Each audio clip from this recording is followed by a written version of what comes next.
Okay, so now furthermore, when we turn it on, it's not vibrant, but if I hit play, I get the clunking noise. And if I slow the speed down, say, and then moreover, if I lean it forward,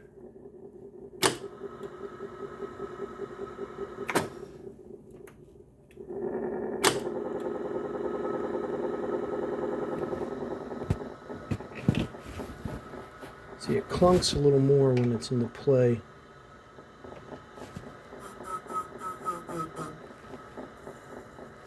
So